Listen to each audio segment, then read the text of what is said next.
Welcome back to the Booktroverts podcast. I'm McKayla. I'm Meg. And today we are doing part 2 of our deep dive of Glow of the Everflame. It is book 2 in the Kindred's Curse Saga series. What a mouthful that is, by Penn Cole. We already did part 1 of the book. It covered chapters 1 through 28. Honestly, there was just so much material that we needed to break this into 2 episodes. So if you have not listened to part 1, listen to that episode. It's the last one. And in this episode, we're going to be talking about chapters 29 through the epilogue, as well as the bonus chapters that were in a newsletter thing that you could get. So, as always, these will include spoilers, and we already gave our ratings in the last episode, but just as a recap, we gave this book 5 stars, both of us. Yep. And so with that, Megan, we'll give it over to you. You will be moderating us through the deep dive. Alrighty, so our first section of part 2 is chapters 29 through 39, which is pretty much the meeting with all 20 houses, as well as a bunch of things happen that I really don't want to say because I feel like that literally just gives away the entire section. But pretty much we are after the Ascension Ball, and Diem's kind of just meeting with everyone and discussing, hey, don't challenge me. Here are my plans for me ruling and all that jazz. So we'll kind of get into there with each of the sections.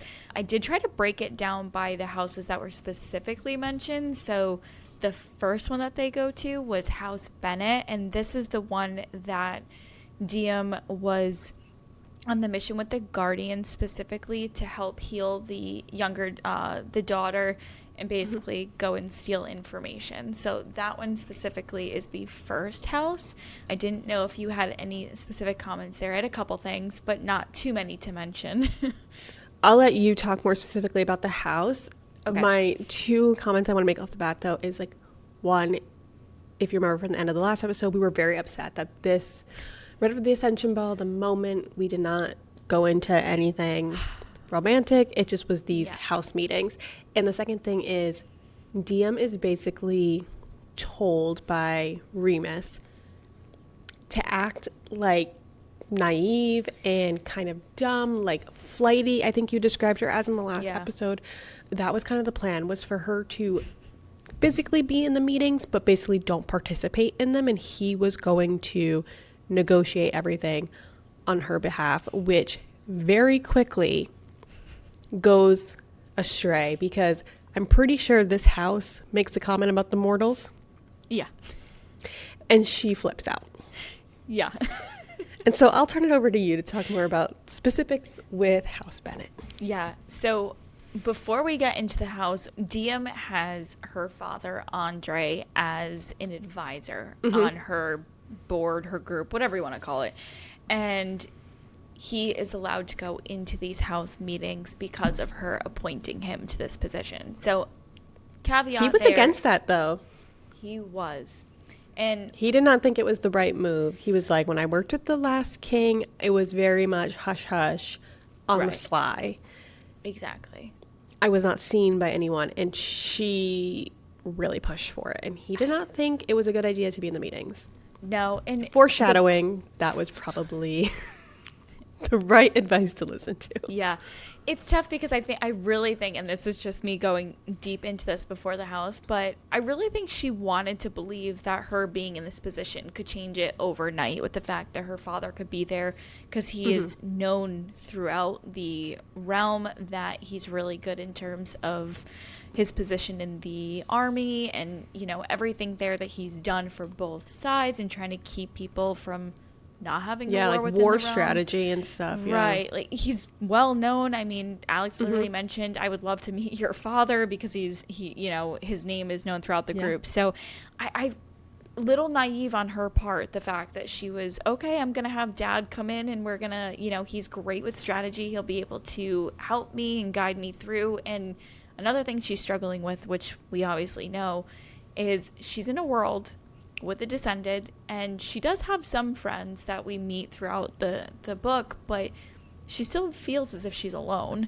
So having her dad there is that little tether back to her world and having him there. So, I mean, You can see both sides, but wow, foreshadowing, like you said, for maybe not the best move.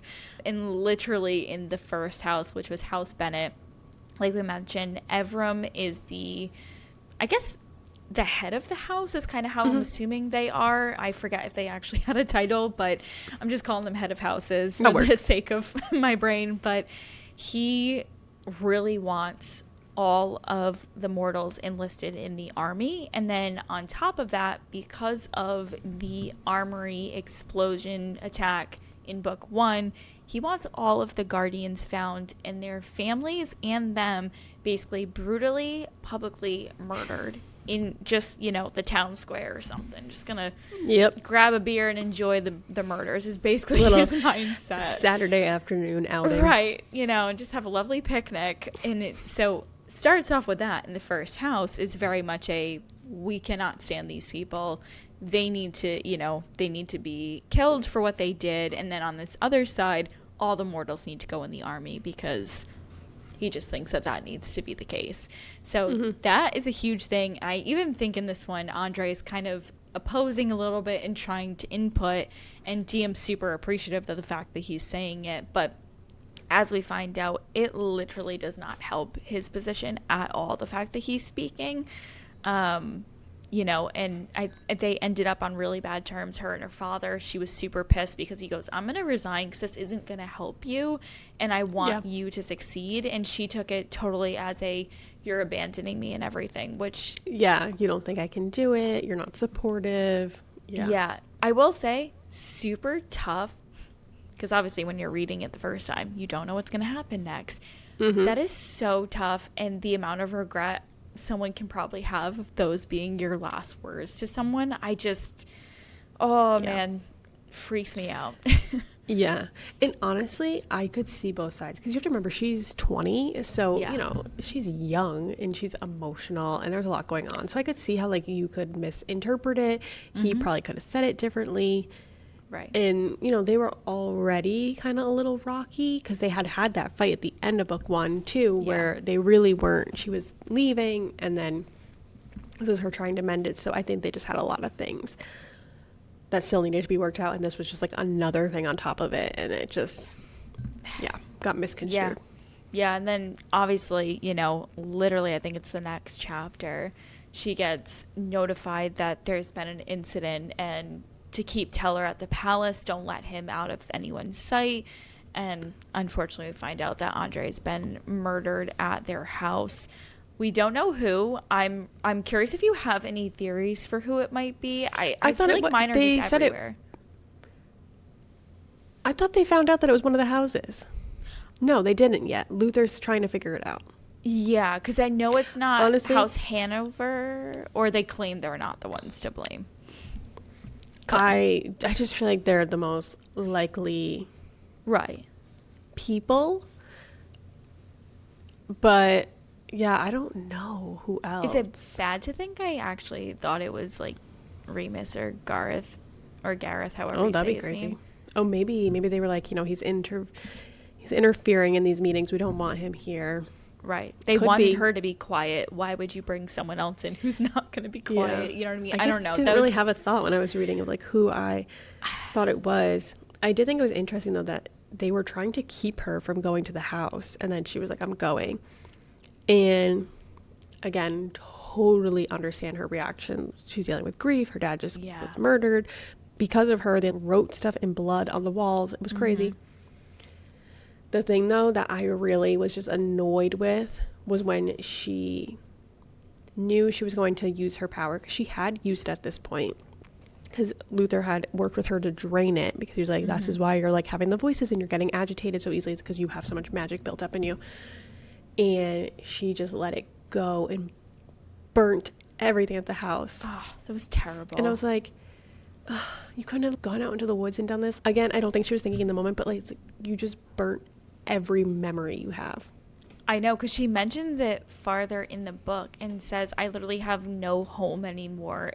Because you literally burnt it down and yourself. Teller makes a comment too where because he's out, he stays out of school for a little while after the death, and then he's trying to catch up, and he was like, well, it would be, it's taking me a little bit, it would be a lot easier if I had my notes. And she's like, oh yeah, sorry about that, because she burnt all of his schoolwork. Oh, and he was also trying to like prep her for what to expect during this challenging period.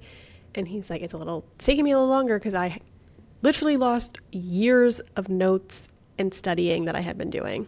I know. And she makes a comment like she didn't think about that in the moment, and she really ruined things for Teller as well. Yeah.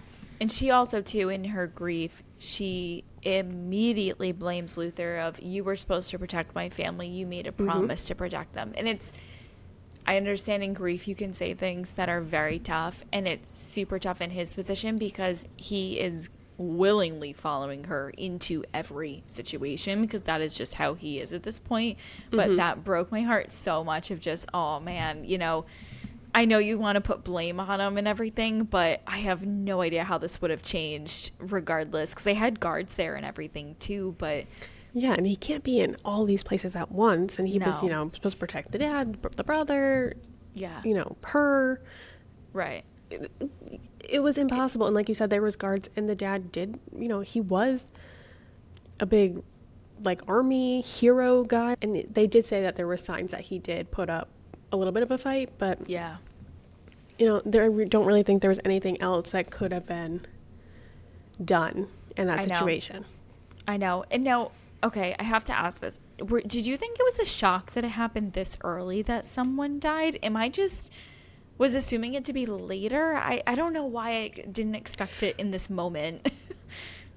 Yeah, it definitely caught me off guard because I was waiting for them to have more of an arc, I guess, because in book one you can sense a lot of tension between them, and then obviously they have that big fight at the end, and then it was awkward still in the beginning, and then it was like they were taking a couple steps, and then another fight, and I was just it did feel, I mean, once it happened I was like, okay, I think that's fine for the story. I don't have an issue with it now, but I was not expecting it as the reader.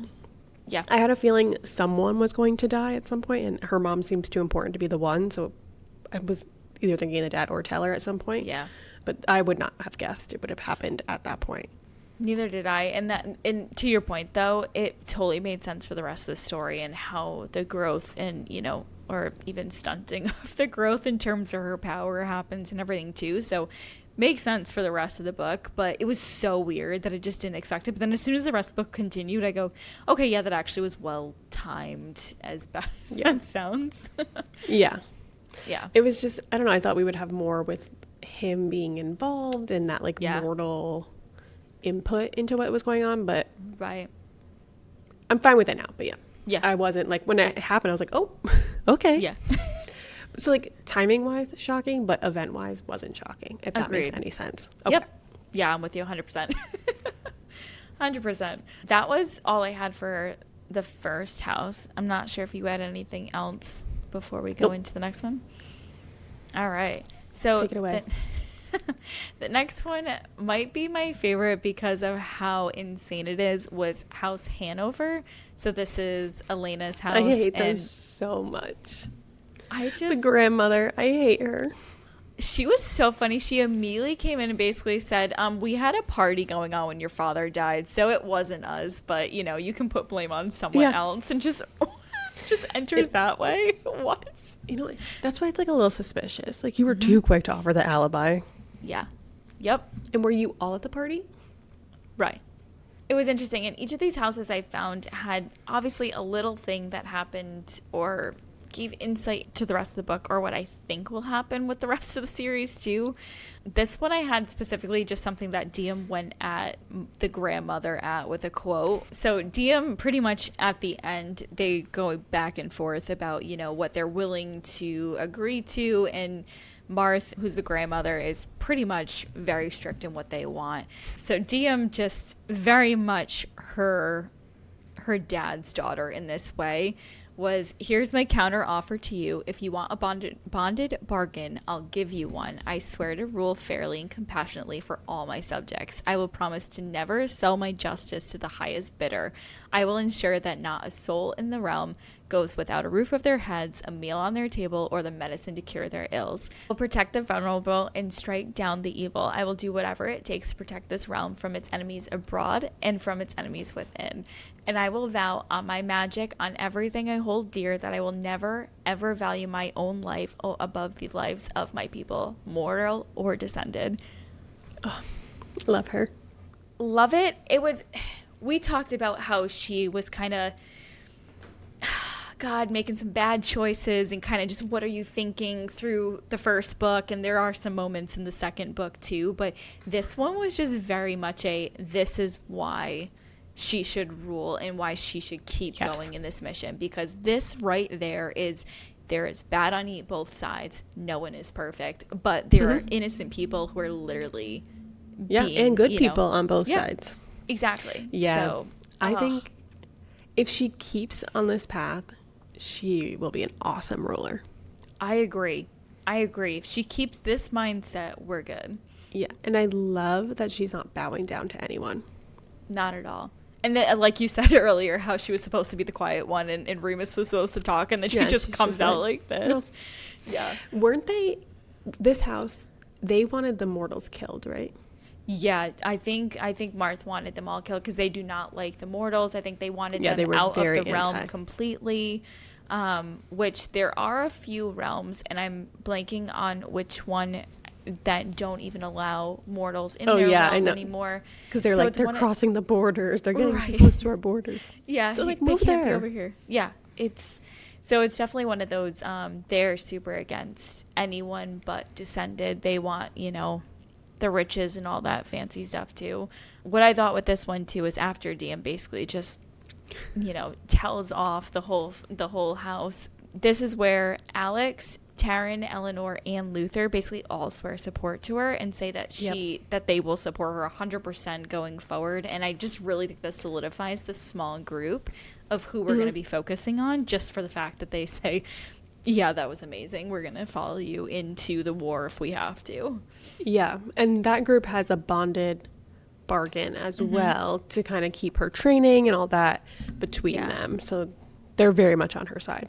Yeah. Which is crazy that they did one themselves. I mean, it really just shows their dedication. The fact that they don't want anyone else in. Yeah. And Eleanor's not in it because she says, I know you guys made one, but they can't tell me anything because I'm not a part of it. Right. And I also still hate that it's bonded bargain and not bonded agreement. Keep trying to say bonded agreement or bargain buyers. Like in my head, the words do not go together. It's not good to say out loud. No. But in a message, reading it, I'm okay. But out loud, totally confusing.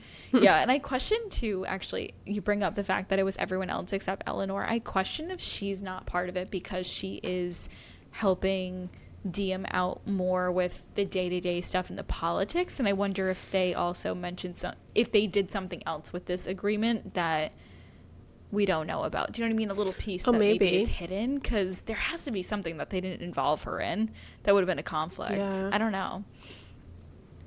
That's a good point, because we don't really find out what we don't see what the terms were.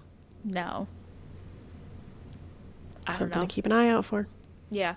I have a comment on that in this group with the extra chapters that we got. So do you want to say it now? No. Oh, I'll wait until the end. Okay. I'll wait because I'm curious to see what your thoughts are. So I'll build suspension. Stay till the end. Stay till the end. Yeah. So I think after House Hanover, Diem ends up reuniting with Henry, and we don't like him. We know that. We can't stand him at all. But what really bothered me was she's really trying to hold on to the mortals that she has. She obviously is grieving, her They're dad dwindling. Right. It's just, holding on to something here. And then literally she kisses Henry, but then when she opens her eyes, she sees just the immediate hurt in Luther's face. And it just girl, wake up. He literally this will is wait his entire when they're at life. the house. Right. And he's, yes. Oh, I have that quote too. Ooh, so this is Taryn saying this to her, and this is after that because they're all there too, because she runs away and then they all find her at the house and she's grieving. She's just sitting in the dirt and Henry's there. And I think at this point the group was just like, okay, we've let you have your time, but you're being an idiot and it's time to give you some tough love because this mortal is not it. And he says the nicest thing. He goes, this is a long quote just to warn everyone. He says, he'll wait for you, you know. It's going to destroy him, but he'll do it. He'll sit back and he'll watch you marry that mortal. He'll defend you to the entire realm while you put a crown on that jerk's head and let him parade around calling himself king for however many decades he has left. And when he dies, Luther's going to hold you while you mourn, even if it takes you centuries to move on. And Kindred forbid if you have children with that man. Luther will be there for them too, as the best uncle they've ever had. And when their mortal father is gone, Luther will step up and love them as if they were his own. Luther will stand by your side and he will love you for every single day of it, and he won't say a word. He'll spend his entire miserable life protecting your happiness, hoping that someday you finally see him. Not Luther the prince or the high general or the advisor, but him. No notes. No notes. This is why he's one of my favorite characters, because he just says what we're all thinking as the reader. And it's so well said of open your eyes and realize that not only does he love you, and there's many aspects of that, but the amount that he would do for you to keep you happy and make sure that everything is focused on you. He loves her so much that he will put himself in pain if it makes her happy. And I like the part where he mentions the kids, because I guess I really wasn't thinking that far. And if she were to have children with Henry, they would have magic from her. Yeah. So they would live forever as well. Right. So then it's like you're really just setting your kids up for hurt. Yeah. I know. To have to watch their dad die like that. Well, they have to like live on for hundreds more years. Right. And then, oh man, yeah. And then you just, you know, like he said, oh, he's going to be the best uncle. And then he'll literally jump in and help support them. Oh my God. Come on. No. He's too much. Yeah. I will say, I loved how much he just said, tough love, I'm giving you all the info because you need to get over this. You can grieve and that's fine, but good God, get rid of the mortal. Yeah. And I love that it wasn't even him being a wingman. Like, it wasn't Luther putting him up to it. It was him doing that of his own free will because he wanted Luther to be happy. Yeah. And I loved it. Yeah. Because they've seen each other go through so much misery in their life, and the fact that there's this shining star that could be some happiness for them. Of course they're gonna, you know, champion for it, but I love it. It's so good. And I'm pretty sure this part with Henry is also where she informs him about knowing a way into the castle.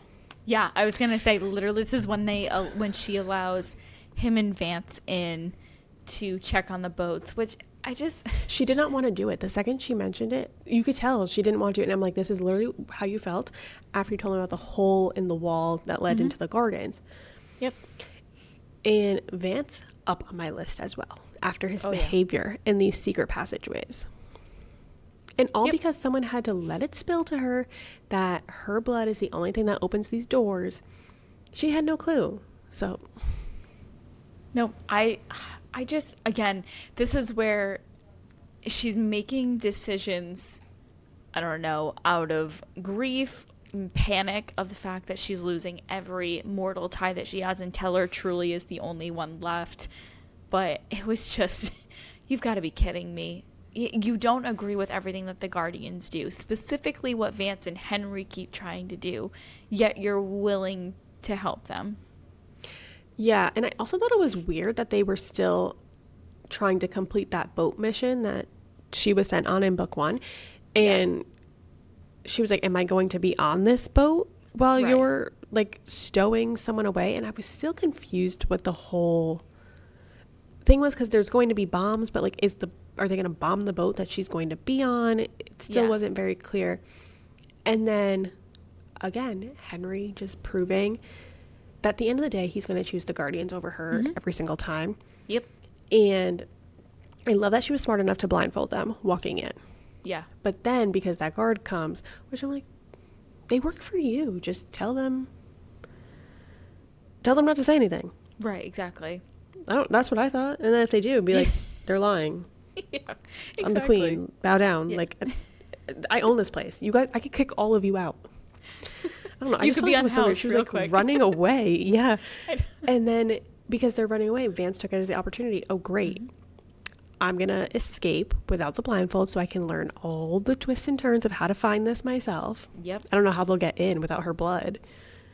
And which means they'll probably attack her. Yeah.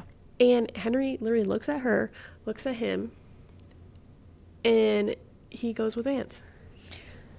You know, I think at this point, because I really don't think, I think it still takes her a while to realize that she needs to get rid of Henry. It's finally, you know, I think it's a little bit after this, but oh my God, you don't think that maybe this is the point where it's, this guy literally does not care about you. He only wants the crown. He only wants to take down all the descended and have the mortals just be that, and that's it. It's, he's not, you don't have the same values anymore. No. At all. Not at all. He's very selfish. 100%. 100%. And it's just, he does not care about how it's going to impact her, how it's going to impact her brother. Yeah. Like, he just does not care, and he proves it over and over again. Like, he has those split seconds where it's like he's contemplating it, but then he makes the same decision every time. Yeah. And I don't think he wants to accept that he's the bad guy. No, I don't think so. I think he truly believes he is doing, you know, the right thing for everyone involved, and that she'll just be there waiting for him, basically. Because, I mean, alluded to even in book 1 how, oh, well, you know what, you'll be great to do this and you'll do that and I'll go do this. Yeah, There's very much her up for missions. Yeah. So I think and you could tell she was very annoyed. very much. Yeah. And then what do you do at this point? Oh, I have to go figure out how I'm gonna hide all of this from people because I just let I would two move people that in. boat somewhere else. The amount of things that she's still allowed to happen to for the rest of the book, the fact that she didn't cover her tracks in that sense at all. It was just all right, I'm going to be annoyed by it and we're going to move on to the next thing. It was just, you've got to be kidding me. And I know I mentioned it in part 1, but it comes up in this like little section of chapters that we're talking about, is when she hears from the mortals that even they're annoyed with the Guardians. Yeah. They're like, they blew up the port. Like, they're fucking all of us. We can't get anything. Everything's delayed. And that I thought was perfect to give her another perspective, because I think she's battling it in her head. Like, I don't really, like, I agree on some points with them, but I don't agree with their approach. I don't agree with this like all or nothing mentality they have. And I think hearing it from the mortal, like, even their own people are annoyed with how they're going about things. I think that really helps sway her decision and move her down that line to like cut the ties between them. Agreed. Yeah. I just thought that was so funny when that person was just like these rebels are insane. They're messing with everyone. And I'm like, you're literally sabotaging your own cause. Right. I know. Yeah, she definitely needed that eye-opening perspective from other people, because it's not as if she's questioning people. Hey, what do you think about all of this? Or what are your thoughts on it? No. She's literally in her own bubble now with the Descended, and she's not getting those other perspectives. So it's really nice that they threw that in there. Yeah, I liked that. Yeah, and then we have to jump to the next house because this one just had a lot of things that was just, what the hell? So this was House Byram, and this was the one that I think this is the one that the two people, their brother and sister or whatever, are and they're mated mates together. Yeah. I think this is the house. What? They just decided that, you know what? That was weird. This is it. We're just going to be mates because, you know, we're creepy twins or some shit like that. What? Yeah, that was weird. And she even called them that, like, her brother, husband, mate. Right. I think weird. Even in this fantasy world, there is incestual relationships happening. It was so bizarre because they also have their own spouse or whatever. It's just they mated with each other. The whole thing was weird. I still don't understand. I know we talked about the mating agreement of, you know, you take the test or whatever, but I don't know what is involved. If it's just all right, I choose you as my mate, you handshake, okay, cool, we both agree, and then kumbaya, or is it something? Yeah. I don't know. I don't get this whole process. romantic love, or is it Right. just like Bonded? any type of love? I have no clue. I don't That know. was weird though. And I had to reread it a few times. Like, am I understanding this correctly? I kid you not. I read it so many times and then I just still could not grasp it. So I go, okay, whatever. I'm just going to move on at this point because I can't. But what was, it was just really weird. And with them specifically, that was insane. Which we learn a couple things about Eleanor, but I have to touch upon the fact that Remus is literally going to put Lily in an arranged marriage with someone from this house. And, you know, it's going to help our houses. It's going to build these partnerships and all of this. And I think, damn, what wedding am I going to? Who's getting married at this wedding? Am I getting married off again to someone else? What's happening? And then it's, Yeah. oh, no. It's Lily who's getting married. And then Luther loses it. It. I also love how much Diem loses it, because then there's like Yeah. that thing with Eleanor at the end. And she was just like, women in my court, in my realm, will marry who they choose. We're Yep. not selling them off. And I was like, thank you so much for speaking up for them. Oh, yeah. And then Remus, Lily will do it, and she knows is best for the family. Also, Diem's like, I know my brother's in love with Lily, so I can't let her go get married to someone next Tuesday. It was happening soon. Yeah. It was going to be very quick. It was, yeah. And I guess when they're in that world of you don't, again, we had mentioned it in part 1 that marriages for them are literally just for unions across groups and, you know, for status or whatever it is. Yeah. So I think that Lily's just been brought up in that world of, marriage isn't anything special. It's just, that's it. But if you find someone to be your life partner as your mate, then that's great. But you know what? You have to marry this house because we kind of, you know, we need it to happen for this political nonsense. Eleanor makes a comment that said, I forget which one of the uncles it was, but she said they literally told her, if you go off and mate yourself to someone, you will be unhoused. Like, you're cut off from the family, because then they lose an opportunity to use a marriage for a political advantage. It really reminds me of like royal family Britain back in like the 15, 16, 1700s, where it was just, they were marrying other royals in other countries to build those alliances. It really reminds me of that. They were not marriage of love. They were marriage of convenience and political gain. And that's what this reminds me of. Yeah. Oh, 100%. Yeah, that one drove me nuts. And then also with Eleanor, her parents were forced to have kids. They just left her with Remus and the family, basically in trade so that they could get high-ranking roles in the army. I go, because I think they both had really powerful magic, so it was you need to continue. And then unfortunately, she doesn't have a lot of magic. Yeah. But, excuse me, what? Just had kids to get something, then left them. Yeah. Right? Oh, as Wild. we learn more about the Descended and their ways, I go, they totally are not how it was intended to be from Lumnos and her siblings and the Kindred situation. That was not their intention. I'm hoping we meet some from other realms and we can start to see how different maybe they act or they go about their dynamics, because these people are crazy. But like I said, I want a reality TV show on just this house. The dynamics of this house.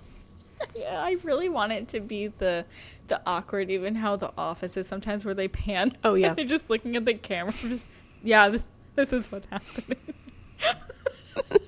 He just said that. Oh my God, that would have been perfect for this moment when she finds out they're mates and twins and married to other people. That whole house, the whole situation with that house was just I don't know what's going on. Whenever we do a reread, I'm gonna laugh even more because it's so messed up. And even after, though, Lily is like, I can still go through with it. It's fine. I know. I'm like, Lily, no, have more respect for yourself. Yeah. You don't need to marry someone you don't like, but you're not marrying into this crazy family. Right. Do it for yourself, not just because your father is trying to force you into this, which, good for Diem, the fact that she gave that advice, because I really think Lily would have been heartbroken the fact that she couldn't have an opportunity to be with Teller. I mean, I know their laws still don't allow them to necessarily be together, but it is one of those young love, and it was going to break her heart if they weren't allowed to. So I'm glad that she took the advice, and Oh, me too. down the line says, okay, nope, I'm not doing this, but yeah. Why don't we start marrying off some of the guys? Right. Yeah, why can't we marry them off for political reasons? Yeah. Why does it have to be the daughter always? Why does it have to be us? Yeah. Right. I'm cool. I want to make my own decisions. Yeah. So one thing I wanted to mention before we go into the last house Glazane. I don't even know how to say it, but we'll go with that. I'm going with there. Ghislaine, like Ghislaine Maxwell, Jeffrey Epstein. Sorry, this took a dark path, but I think it's House Ghislaine. Ghislaine. Okay, and here I am trying to make up some random name. So Ghislaine, but before we go into that house, I will say that Diem was very much on a ticking time bomb of the challenging is going to be happening. The houses are dwindling down. I mean, granted, we have a lot more that we don't necessarily get specific mentioning from. However, the big ones we're almost done with. And she starts doing a lot of small acts of kindness, basically helping out the mortals and descendants alike, just because she really doesn't know if she's going to make it past this. I mean, her magic isn't working. All of the training that they're doing just isn't working. And granted, we know that she's still in the grieving process with her father. So it's just nothing's really going her way right now.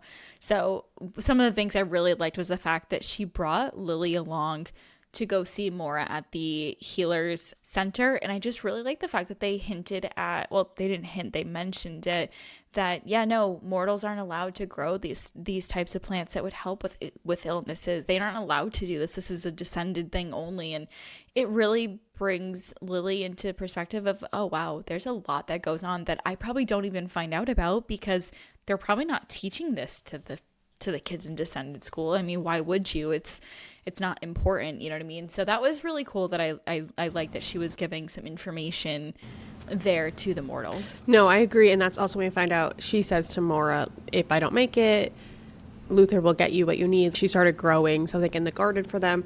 And we find out from Lily, Diem makes a comment, like, you are just like a natural healer. You'd be so good at it. And Lily says, I will never be allowed to be one. So I know. We learn as you're higher up, you are basically trained just to do these like political alliance weddings and probably be a good wife and a housewife. And you really can't do anything outside of that if you have passions. Yeah, which is tough. I mean, that's a really tough way to say, okay, well, sorry, but you're not allowed to do anything outside of this role that we basically, you've been born into. It's not like you had any choice. So I don't know if that's going to be foreshadowing to if they're, down the line with Diem and everything, maybe there's an opportunity for Lily to be able to do some of those things that she really is interested in that maybe her family wouldn't necessarily let her. So yeah, fingers crossed on that. And then, okay, so House Ghislaine, we're just going to go with that. Yeah, and this is the house that they were like, they're very low on the list of like all the other houses. They're like, they're nothing to worry about. And then we later learn they cause lots of problems. Lots of problems. This one is interesting because literally, like you said, they're supposed to be pretty calm, no issues. Let's just get through it, blah, blah, blah. And we find out that Luther has basically been removed from his position. Aemon is now the keeper of the laws, which I will say that Aemon tried to let Diem know on his own terms. And I think this is that battle between his what I've been brought up to be versus what I might actually want to be with someone reasonable and decent who sees me, for who I am. I mean, even though she sees him as a slimy person, but that was interesting. And then there's a bunch of other things. Yeah, she kind of just here, but brushes him off. And I think that's when he just like, you know what, screw it. And this is really where, this point on, he is full steam bad guy. He doesn't go out of his way to do something bad, but he's giving off that persona. Yeah, and I think there was, and I cannot remember where in the book it happens, so I'll just say it, and then if it's in the wrong section, oh well, but Diem literally says that she kind of sees the battle between Aemon and what he wants to be and what he could be and what he has been for a while, and they live for a while. They're probably stuck in these roles. Yeah. I don't want to say, but you know what I mean? He's kind of stuck in this, he's slimy. Yeah. He does everything it's hard just to for change himself. When someone's seen you as one thing for so long. Exactly. So, I mean, I think that he could have a redemption at some point, but I would be interested on if that actually happens. I could just be hoping for something to happen, but I don't know. It would to be determined if that actually happens. But I will say it right now, if it actually comes back true, wow. So we'll keep that note. But this was another thing in this house specifically. They started talking about the unhoused situation, and everyone was getting super mad, and Eleanor basically is told that she's going to be unhoused because she wanted to support Diem and everything that she's saying. So that was interesting that the family just kind of said, okay, well, if you're going to challenge us, then goodbye. You don't have to live here anymore. You can go somewhere else. Yeah. And they were trying to marry Diem off to the son of this house, right? Yeah, I think so. And then she didn't want to do it. And then they were like, cool, if you don't do it, Eleanor's going to do it. Someone's going to do it. Yeah. And then this house takes offense that no one wants to marry them. Yeah, this one, it was just, it was very weird. I understand that they're one of the lower houses and everything, but it was just a interesting dynamic. Not cool with it. So basically after we kind of get this, we meet with all the houses. We don't get anything specific to mention, but something that is being done on this side is Luther is begging all the houses not to challenge Diem and is really trying to protect her because he can see it that there's nothing happened with her magic. So this whole challenging thing is not, hand-to-hand combat. It is all magic focused. So she's not going to win this thing because there is no way she's going to be able to do so. And he even goes as far to agree with Hanover House that he will marry Elena to prevent them from challenging. And it's just so tough. I mean, Diem shuts it down pretty quick of, no, you will not do that. You are not allowed to marry them and all that stuff. But the fact that, again, what Tyrion had said earlier in the quote that you read us, the fact that he's willing to do that for her is just... Yeah. And she says to him... Breaks my heart. If you truly want to marry her, like you want to do it, go ahead. But if you're doing it for me, no. Yeah. It's absolutely wild. Absolutely crazy. And I think, too, this is when Diem tells the group, because during their fury of, okay, hide Eleanor, hide everyone, basically, because Remus is going to go on a warpath, she tells the group about her bargain with Remus, about the house challenging her, and then he would lose his power. Key piece of information. Key piece, and at first I didn't know what they were going to do with it. Me either. So, I had no clue. Because I still was waiting for it to, like, bite her. I thought it was going to be her losing her powers, to be honest. Or, part of her powers, and then somehow she has a second group of powers. I don't know. I had all a bunch of theories. I had no clue either. But just imagine if she didn't say that one thing, how the ending of the book would have went. I know, right? Crazy. So, I want to say this is when shit gets real. Shit hits the fan. This is the challenging section. I didn't expect it to be 4 chapters, but it was, and wow. It was exciting, though. Wow. It was super exciting. Because I have to say, I loved it. I had a feeling going in, someone is going to challenge her. It was too set up. I knew it. Having every single house challenger, never expected that. Hold on. And the unhoused. Oh, yeah, and everyone. Everyone stood up. Everyone. It was everyone except for House Corbus. And then I got worried. I was like, what is Remus going to...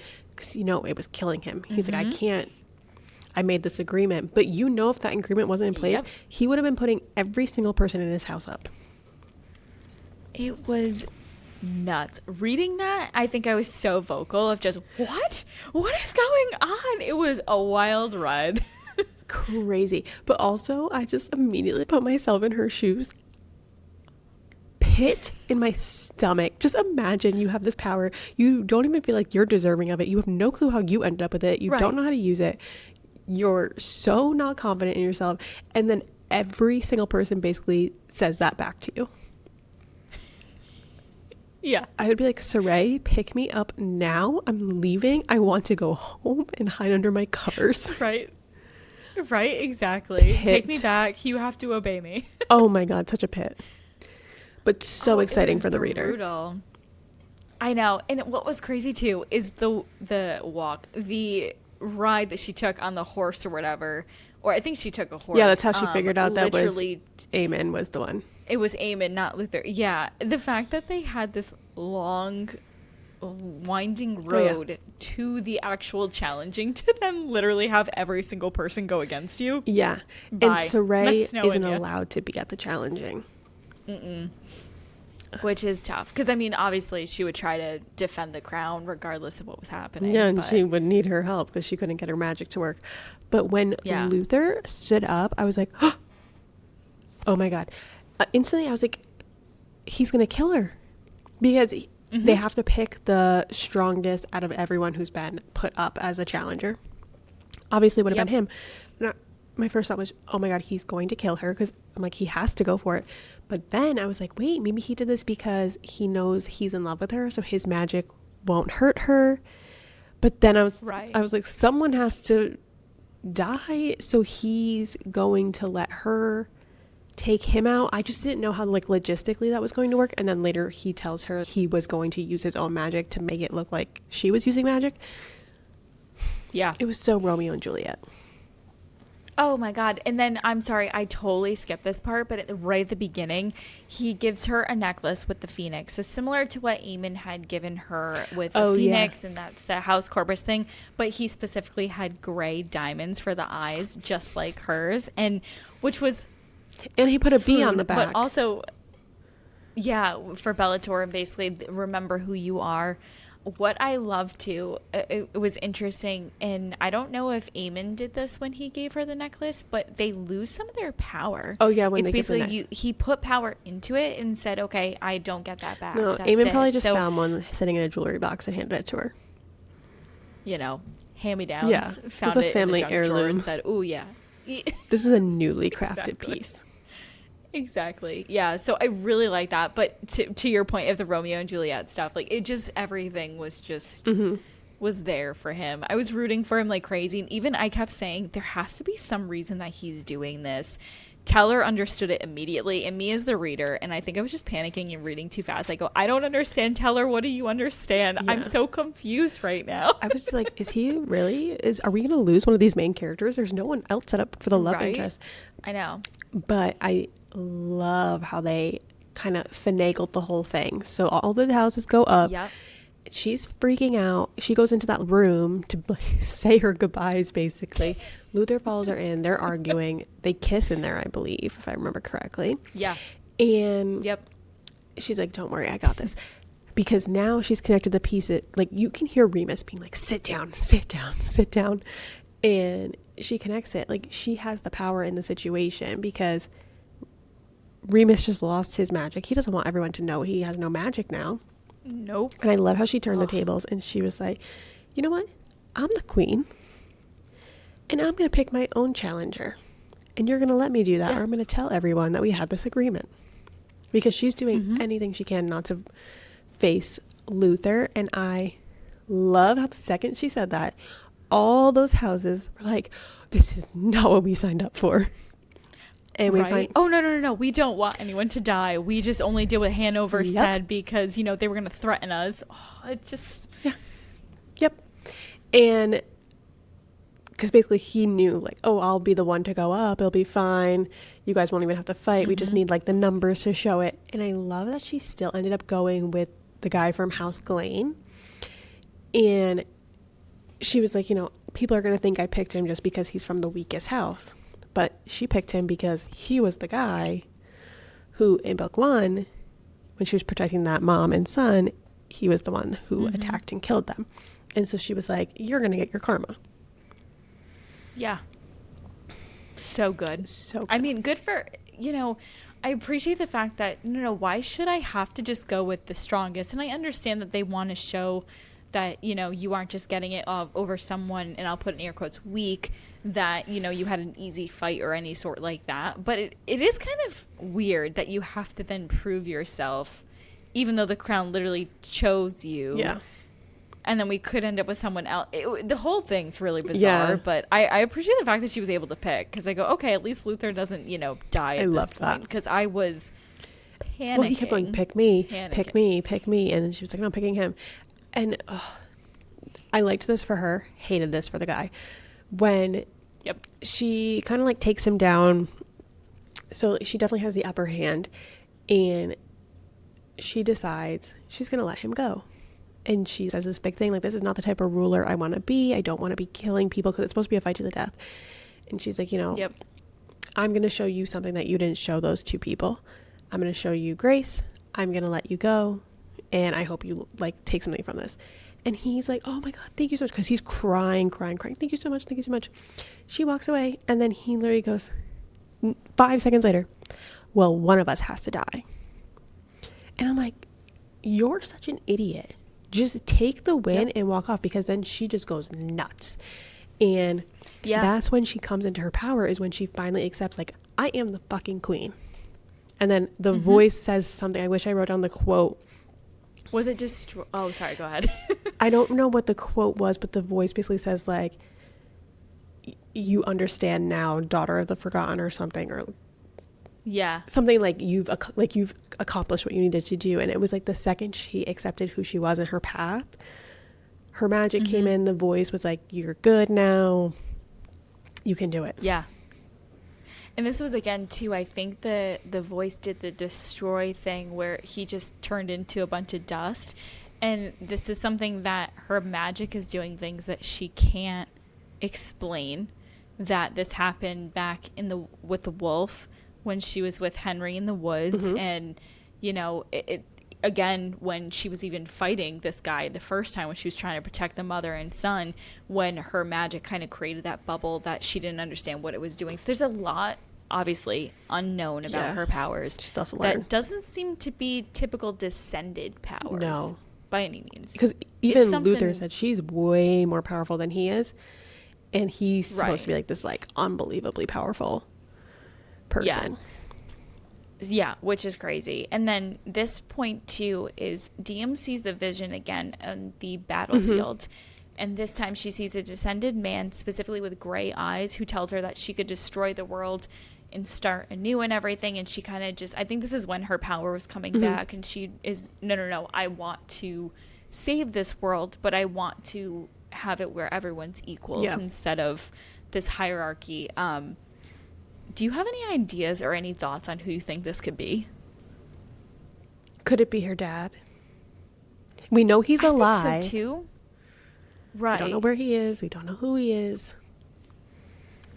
I'm really questioning if, I don't know, because we know that her, like you said, we know her dad's alive. He probably is not from this realm. He's probably in a different realm, especially with all of the work her mom did, in terms of being a healer. She kind of went everywhere, and also with her time in the army too. But I was trying to figure out who it was, and I don't think we've met this person yet. I think it's gonna be I this don't think we have.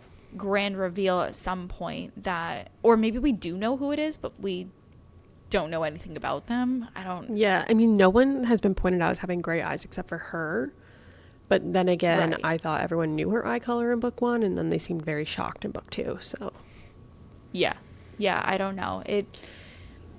I'm really curious on who it's gonna be. And any thoughts? My initial would just be her dad, because he's like the missing male figure, but it could be someone completely different. Right.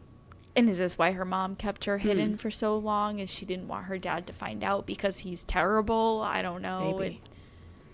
Wild. Yeah. So I have no idea. That was TBD on what's gonna happen.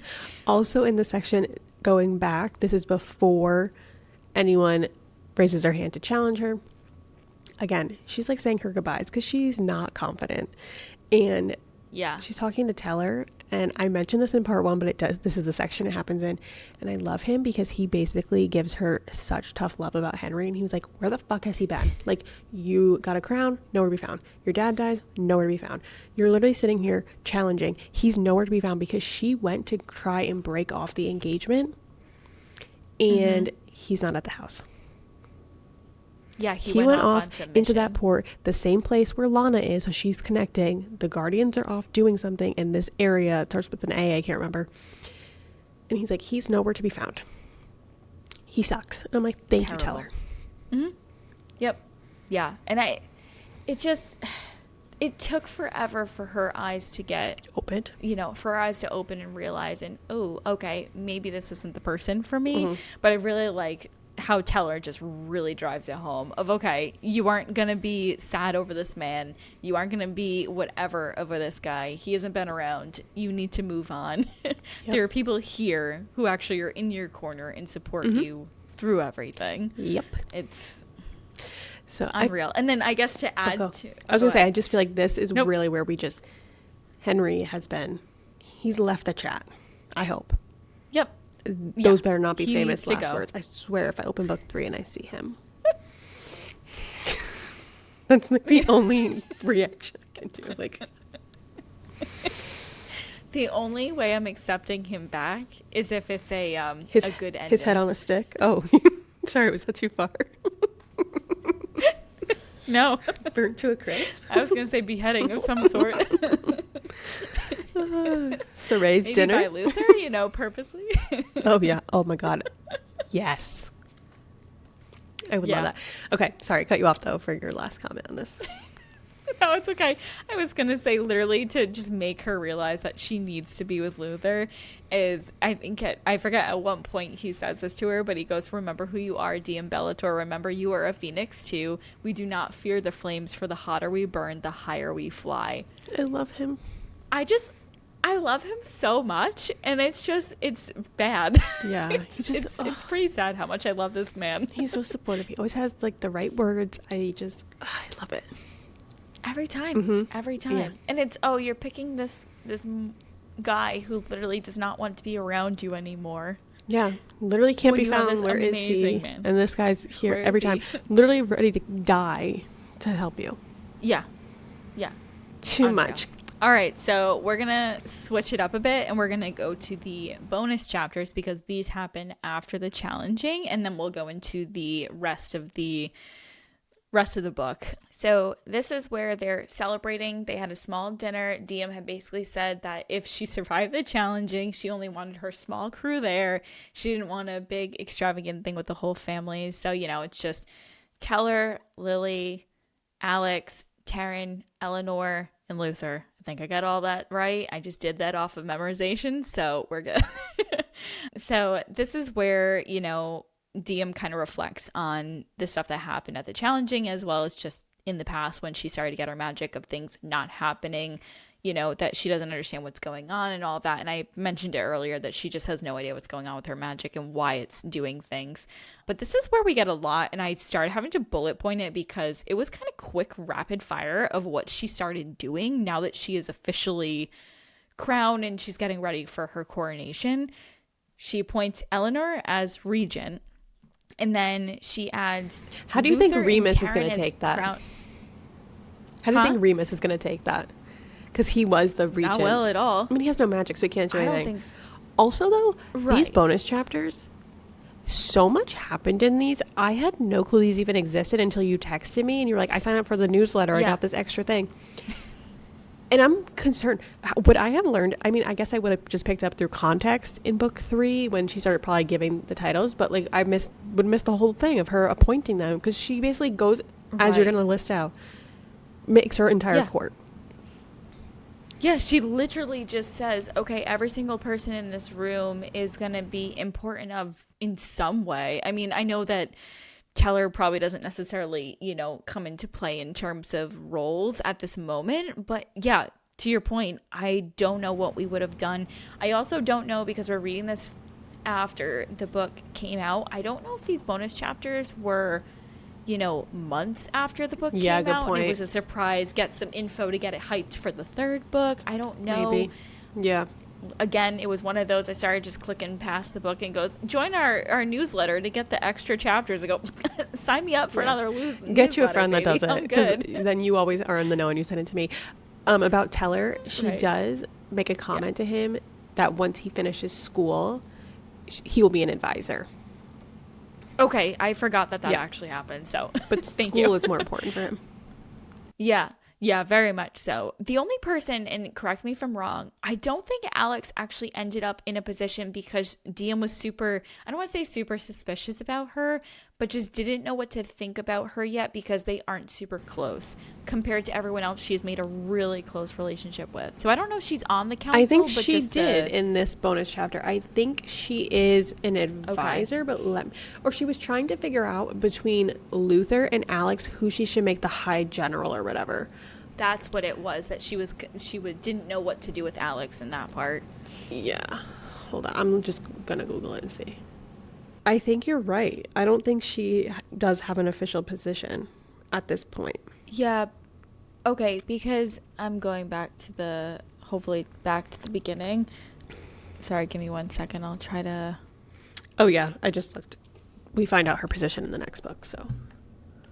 Okay. So, Sorry. what was interesting is the fact that she literally doesn't have her in a position, and I think a lot of it is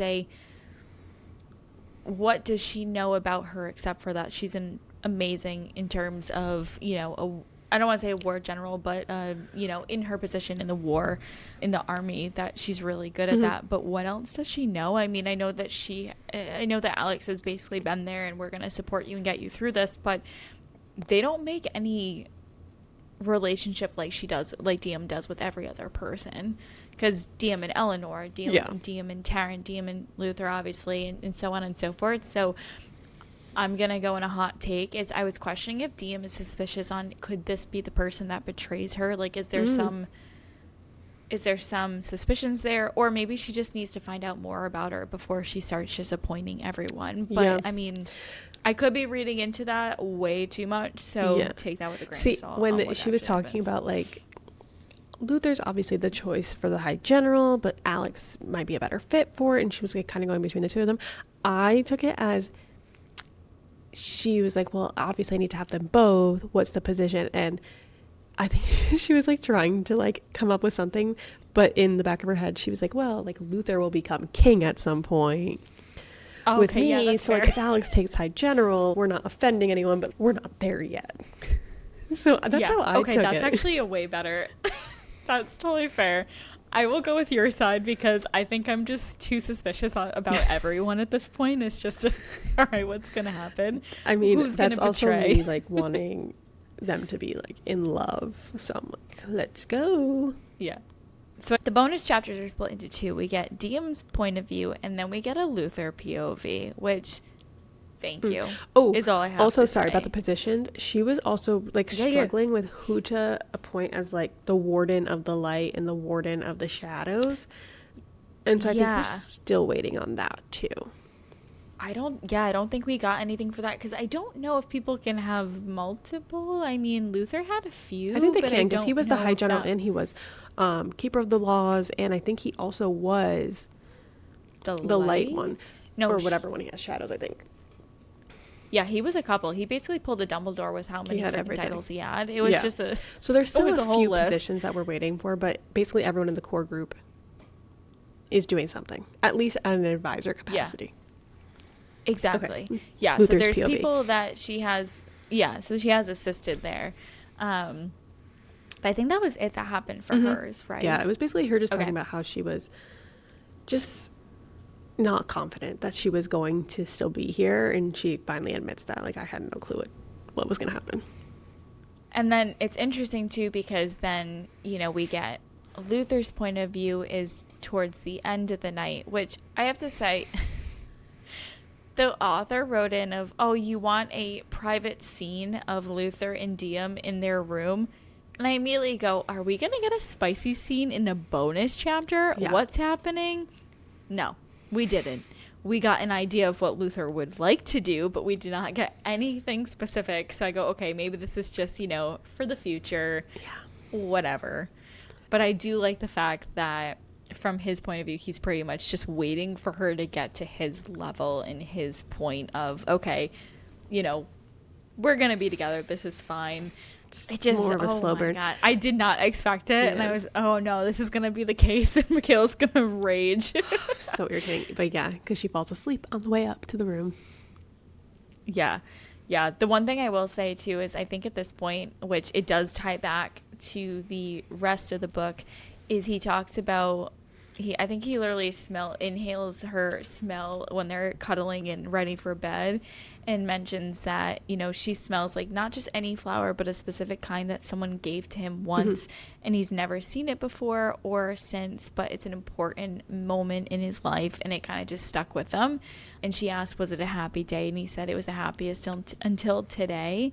And he calls this his most, his close secret. He doesn't tell anyone about it. So it was kind of nice just getting his perspective. Because I mean, we literally get his poetry. He gives this entire book, but I just really like how they give, a little bit of his perspective. Yeah, no, I agree. And that's a really good transition into the last little section of the book, which is her going to the island to get her coronation, basically, / the epilogue. On the way to this island, they're on the boat. He had promised her he would tell her his secret if she survived the challenging, which she did. And this is when we get his entire backstory, which we had talked about in part 1, about how he just had a terrible father. And we find out he is half mortal. And his mom was basically hidden away, put in like a psych ward, essentially, a whole nine, and just treated terribly. And then the mom ended up showing up outside of his school, and he knew instantly it was his mom, and his mom was holding the flowers. That literally broke my heart. It was just, oh my God, this is so sweet. The fact that he realized, this is who my mom is. This is not the one that, my dad is married to. But it was just, so sweet. I didn't expect this to be the secret that he was going to share with DM, but I liked it. I wanted to more about what the hell her mom is doing with him, but yeah, I'll take this one for his backstory. What is epilogue mom doing? I was happy to read this though, because again, it was a throwaway comment I said in book 1, like maybe he's half mortal and that's why he's so into saving them. I didn't really think it, I didn't think twice about it, so it was nice. Win for me on that one. But I mean, I really liked him it. Having shitty parents was not unsurprising, and we find out that he got the scar from his dad. Yeah, his dad basically tried to kill him, and then the mom realizes that he was still alive, so went to protect him, and then he just kills her as well. But this is where Lumnos basically says, saves him, essentially. No, you're gonna stay alive. You kind of are gonna be, oh my God, what's the word? Kind of like a follower of her almost, or gonna see out her mission. And this is where his obsession begins. Yeah, exactly. And where he starts to get visions that Lumnos is definitely sending her of this great eye queen. And I think at one point DM even says, did you know who I was? Could you see who I was? Did you know it was me? And all this stuff? And no, he only sees the eyes, and it's very specific on. Yeah, it seemed like the face was very out of focus, but the eyes stood out. Yeah, exactly. So that was the interesting too. One thing I had to mention in this was I did a reread of it just because I wanted to make sure I was right on the comment, but Luther has a crown on his head on the boat. Oh, she goes that it's nice to. Yeah, I didn't either, and then I was reading something else and I go, wait, I think he has a crown on his head. And I went back and it said that she looked over and he had a similar crown on his head as well as their right to coronation. So I go, hold on. How did that happen? Oh. And what did we not get told? I completely as missed well? that. So I guess I'll have to figure that out in book 3. Also, her crown should be removable now that she's officially the queen. It should be sitting on her head now, not floating. Yeah, because isn't it something that they can have it disappear or whatever at this point? Yeah. Also, on this boat ride, she's kind of talking. Now they're more comfortable with each other. She lets him know that she was taking flame root, and he flips out. And basically he says this long thing, but one specific line that I pulled out, he said, "Your mother has been manipulating us all with her secrets for too long. She has much to answer for, and I'm done protecting her." And then when they show up at the island, she's walking around and she sees the flame root plants everywhere. Now, this is where I got confused. They specifically say that this island where the ceremony takes place, only the rulers of the realms are allowed to get on the island. So I'm like, how is the mom getting to this island to make the flame root to get to her? Because obviously she was getting it herself. There's no way she was getting the 9 realms to sign off on it. But fast forward to the end of the epilogue, we find out Luther, the mom, and Vance are all on this island watching the ceremony. How were they able to step foot on the island? Because they made it seem like no one could step foot on it. So I was so confused. I thought that it was one of those that if you weren't one of the crown, you would perish in a way. That's what I kind of figured it was just you're not allowed, you're not worthy. Yeah. I don't know, something along those lines. Okay. I'm glad that you were on so the same page as me. And this is, I ended up rereading that whole section again because I was really confused, but I still don't know. I still don't get it. I don't understand. Camping out for 6 months. Yeah, because remember she was doing the marks in all of the trees or something to count how many days. But and then she mentioned like I have to hide out at night so I'm not seen. So I'm like, who else is on this island? I don't know. The only thing I can say is I think it was the Fortos king who specifically says that he knows when people go in and out of this island at all times. Okay. So obviously, I don't know, does he have guards just observing it? I don't know, but I was so, like, I was so confused. Like, how are you all walking around this island then? Yeah, I don't know. It was crazy. One thing I want to mention before we get into the kings, queens, and the rite of coronation was Luther mentions that when he had another vision during the armory attack, he said that he saw a crown over Diem's head, but it wasn't the crown of Lumnos. It was something else, something he's never seen before or since. So she's going to be ruler this kind of fits into this. That's what I was going to say is I really think it ties into the, the destroyer of realms and all of that is there's some other crown of this higher status. I would love that. Me too. I'm all for it. I would absolutely love that. Also, I think so when she gets to the thing, like they're all kind of popping up because they all have to be here for her ceremony. Yo, I just pictured some like hide and seek shit. I'm just, hey. I pictured just like Harry Potter when like the order would meet and they all would like apparate in. Yeah, exactly. But I think it's when she's talking to the leader of Fortos and he's like talking about knowing when people, whatever. Because he's like the army guy and she says he recognizes her somehow and knows her mom. Or he recognizes the weapon she's holding or he has a weapon. It's something to do with the weapon. And she basically says like, oh, did you get that from Breck? And somehow it comes up about like her mom and Vance meeting in the army. And he was like, there's no way they met in the army. They were not enlisted at the same time. Oh, yeah, because Breck is younger? I don't know if he's younger, but this guy basically was like, they were not in the army together. Yeah. So there's no way that they met in the army if that's what he told you. And this to me was ding, ding, ding, Guardian work. Yeah. And then was further confirmed when Vance shows up at the end on the island talking to the mom. Trying to like abort the plan because he knows that Diem is the queen. She clearly does not. And I'm like, you two have something going on together. Yeah, agreed. I'm convinced she's the guardian leader. It was super, again, you know how I said I think it was in part 1 that I was questioning if it was the, was it the Umbros queen who can speak, I was questioning if it was her, but honestly in this section I go, okay, maybe not. Yeah. Maybe it is orally and maybe it is that obvious. I don't know.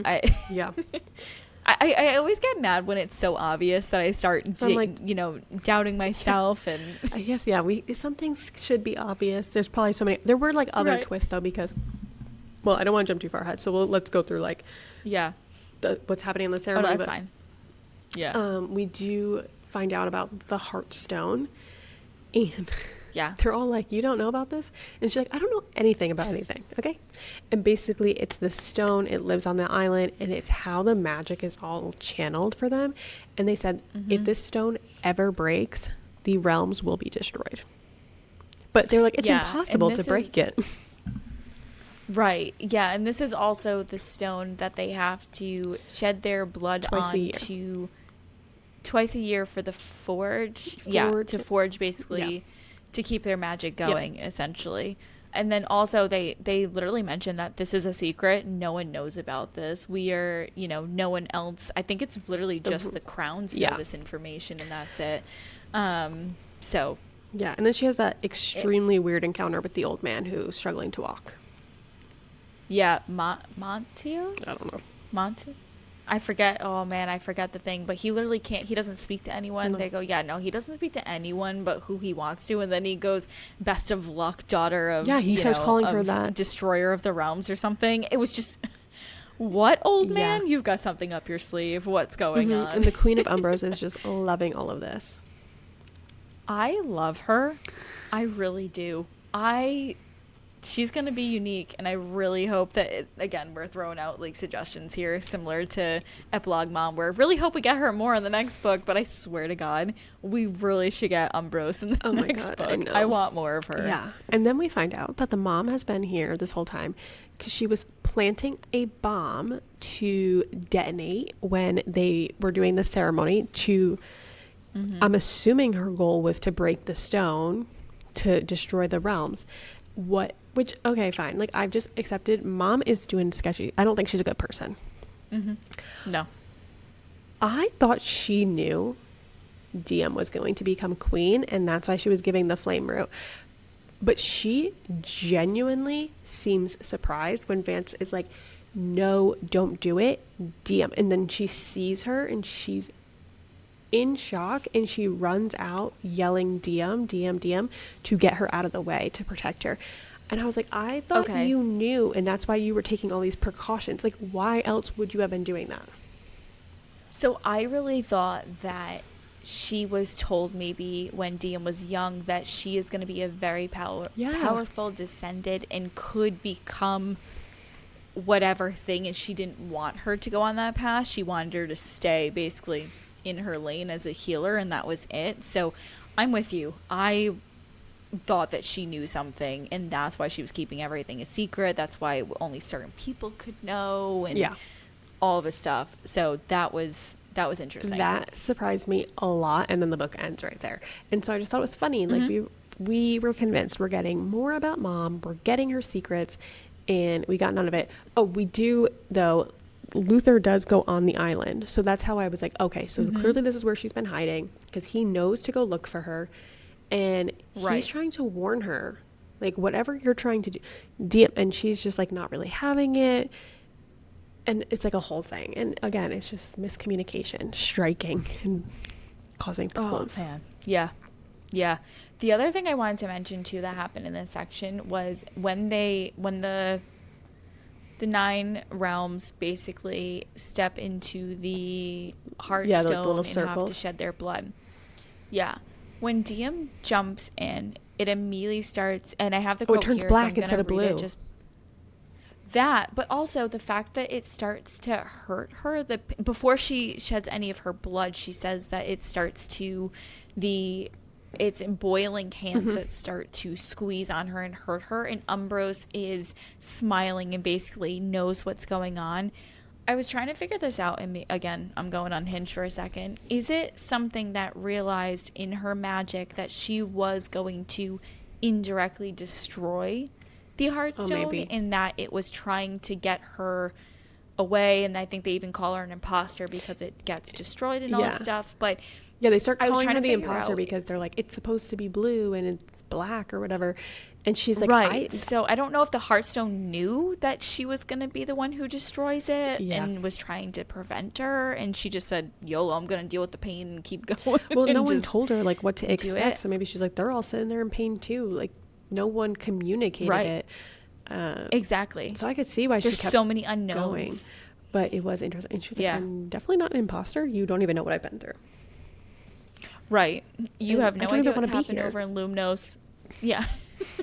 If you could read into my mind, you'd be able to figure out exactly what's been going on. I actually did not want this. Right. Yeah. Yeah, that was interesting too. And then even when she was meeting all of the kings and queens and everything, there were the 2 queens that were talking about how they can talk to the animals and everything. And they were asking Diem, well, doesn't the light and the shadow talk to you? And I really question which voice has she been hearing so far. And I think it's more the light than shadows, because I don't think we've heard from shadows yet. Because everything she's done has been fire and everything. So is that gonna appear at some point? She's gonna start, That's a good point. I thought she was darkness more attached to shadows, because when she's talking about, maybe this was during the bonus chapters, if not, it was on the boat ride, she's talking about when she was younger and she used to get nightmares. And the only time she felt safe was when, like, the shadows basically engulfed her. Yeah, where she could basically play hide and seek and no one could see where she was. That's a good point. Yeah, I don't know, but I'm trying to figure out, are they going to have different voices? Oh, probably. Is it going to be... And she'll have to figure out how to differentiate them, yeah. Right? I don't know. Yeah, it was so good. And instantly finishing it, I was like, I want to jump into book 3 now. Yep. Agreed. As I said, I feel like the deja vu from book 1. I need what mom is doing. Hopefully she pops up before the epilogue. I need a spicy scene. Agreed. I need Henry to be eliminated. Gone? He doesn't need, well, I would love it bye-bye, but like eliminated from her life. And yeah, those are my 3 things. Yeah, I agree. I don't think I have anything else. Everything else would just be a bonus at that point. But yeah, top 3 for sure. Those are the 3 I want. Yeah, I want answers from the mom on what she has been doing. Why has she been doing this? Why did she keep Diem, forced to take the flame route for so long? Why couldn't she allow her just to be... I mean, granted, she couldn't allow her to be descended because I know they try to kill off any of the half-mortal children, but you think at some point you could have just, how did she get connected with Luther? We still don't know what their deal is that they're doing together. So there's so many answers that we need. So many. That I thought we were going to get in book 2. Get some of them. And we didn't. But yeah. If we don't get them in book 3, I'm going to be very mad. This thing's 1,000 pages. I know. There's a lot that can be said. I'm jumping into it the second we stop recording. Yeah. Yeah, pretty much. Just going to go bundle up with the blanket and say, okay, I'm going to read for the next hour. Oh my God, I'm itching to do it. Yeah, agreed. All right. So we've hinted at it. We are continuing with the series. We are going to be jumping into the 3rd book. So our next episode is just going to be covering part 1. So there are 3 parts to Heat of the Everflame, and we're just going to split each of them out into their own episode. We yap forever. It makes sense to have them as their own episodes, and that way we can go more in depth on things that happen. So hopefully we have a lot to talk about next time. But anything else that we're doing, keep up with us on TikTok and Instagram, as well as Fable at Booktroverts Pod. And stay tuned for next time. Bye, everyone. Bye.